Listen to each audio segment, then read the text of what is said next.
सभी देशवासियों की तरफ से, मेरी तरफ से चीन टपाक दम दम। मेरा सवाल भारत की जनता से है। नरेंद्र मोदी ने कहा है कि वो भारत पर एक ऐसा वक्त लेके आएगा कि भारत को स्वर्ग बना देगा। जब भारत स्वर्ग बन जाएगा तो जो लोग भारत में रहते हैं वो भारतवासी कहलाएंगे या स्वर्गवासी कहलाएंगे? और दूसरी तरफ अगर कोई आपसे पूछे कि अनभक्त किसे कहते हैं तो आपने सोच में नहीं पड़ जाना, बस सिर्फ उसे ये जवाब देना है कि अनभक्त उसे कहते हैं कि जिसे अगर भगवान जी खुद आकर भी बोलें कि सरकार चोर है, सरकार चोर है, वो फिर भगवान जी को ही बोल दे कि नहीं भगवान जी आप मुसलमान हो गए हो। खाओ माँ कसम। नहीं। दोस्तों जल्दी से वीडियो को लाइक करें और चैनल को सब्सक्राइब कर लें, क्योंकि अगले एक हफ्ते तक इस चैनल पर इस सीरीज की वीडियो ही आने वाली हैं। करीब 40 साल मैंने भिक्षा मांग करके खाया है। मैं लोगों के घर में भिक्षा मांग करके खाता था। प्रधानमंत्री के रूप में भले ही मेरा पहला न्यूजीलैंड दौरा है, लेकिन 25-30 साल पहले जब मैं किसी सरकार में भी हिस्सा नहीं था, तब भी मुझे यहाँ न्यूजीलैंड आने का अवसर मिला था।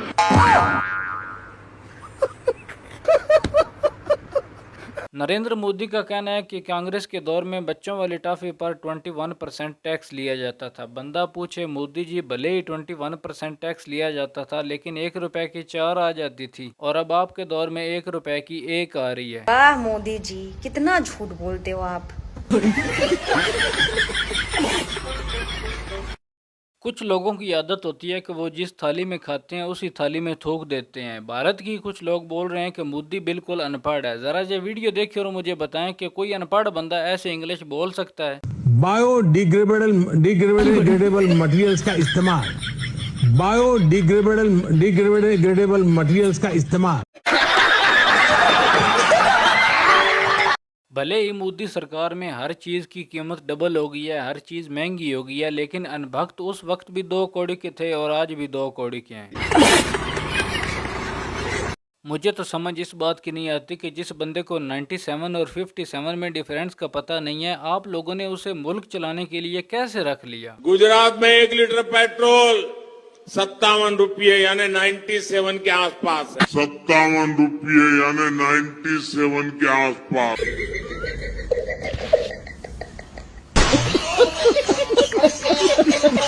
दोस्तों अगर मोदी साहब इसी तरह भारत देश को बेच खाते रहे तो अनकरीब एक फिल्म भी आ जाएगी जिसका नाम होगा ना घर ना लुगाई, 70 साल की कमाई 12 साल में उड़ाई, और जो हीरो का नाम बता दे उसको मेरी तरफ से एक कप चाय भाई। मोदी जी कहते हैं कि जब मोबाइल में लाइट है तो लालटेन की जरूरत क्या है। भारतीय आवाम कहती है जब हमारे मुल्क में कीचड़ नहीं है तो कमल की जरूरत क्या है। चीन टपाक डम डम। अगर राष्ट्रीय पक्षी मोर है तो राष्ट्रीय चोर कौन है, पूछता है भारत।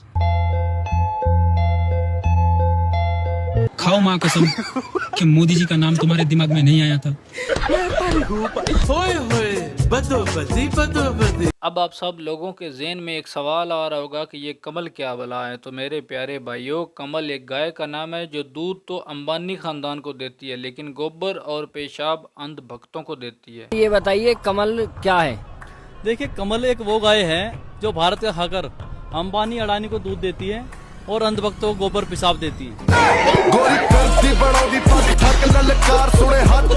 भारत देश के नौजवानों का मोदी को ये पैगाम है कि मोदी अपनी हर कॉन्फ्रेंस में बोलता है कि भाई हम तो फकीर आदमी हैं, झोला लेके निकल पड़ेंगे। तो वो लोग कह रहे हैं कि अभी अपने झोले को टाइट कर लो, जो इसमें डालना है डाल लो, क्योंकि तुम्हारा अब निकलने का टाइम आ गया है, और झोले को अपने साथ ही रखना। चाय का आविष्कार किसने किया? इसमें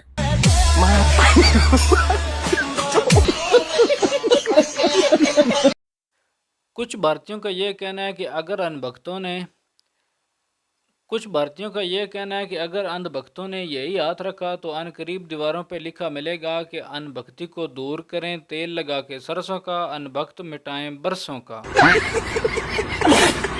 अमित शाह कहते हैं कि हमारी सरकार बना दो, हम आतंकवादियों को चुन चुन कर मारेंगे। तो क्या आप 12 साल से गाड़ आ रहे थे? चीन टपाक डम डम। 7 करोड़। मोदी जी ने कहा था मैं तो फकीर आदमी हूँ जी, झोला लेके चल पड़ूंगा, वो झोला अभी तक नहीं उठा। वो झोला कहाँ है भैया? झोला अभी तक नहीं उठा। माताओं बहनों का 15 लाख रुपए भी झोला में चला गया, 2 करोड़ नौकरी भी झोला में चले गए, और हमारे देश के लाल किला बेच दिया, इंडिया गेट बेच दिया, सारे पैसे झोले में चले गए, फिर भी वो झोला नहीं उठा। एंट्री अच्छी है। मुझे तो गुस्सा उन लोगों पे आता है जो लोग ये कहते हैं कि ना कोई मोदी का परिवार है, ना ही इसकी कोई बीवी है, और ना ही इसका कोई बेटा है। अगर इसका कोई बेटा नहीं है तो ये कौन है? गाल कर देने बाप मोदी है, आपका बाप। थैंक यू बेटा, thank you. Salman Khan BJP में शामिल हो जाए और है ना अपने आप मोदी जी साबित कर देंगे कि हिरण्य है ना, काला हिरण्य आत्महत्या की थी। मुझे तो समझ इस बात की नहीं आती कि बाप का फट गया महंगाई से कच्चा, और बेटा सोशल मीडिया पे लिख रहा है मेरा पीएम सबसे अच्छा। वाह क्या बेटा है। मोदी से क्या कहना चाहते हो भाई? सरकार तुझसे कहना चाहते हैं मोदी तू हट जा। मोदी जी एक बात मेरी याद रखना, अगर मुल्क का यही हाल रहा तो आपको वो झोला भी किसी ने नहीं लेने देना, जो आप अपनी हर तकरीर में बोलते हैं ना कि अरे भाई हम तो फकीर लोग हैं, झोला लेके निकल पड़ेंगे। इसने चाय वाय कुछ नहीं बेची थी, इसकी हरकतों से लगता है कि स्टेशन पर जेब कतरा था। वैसे मेरे ख्याल से अंधभक्तों और कटप्पा में कोई फर्क नहीं है। पता इन दोनों को है कि राजा गलत है, लेकिन फिर भी उसके पीछे पीछे जा रहे हैं। मैं तंग हूँ भाई।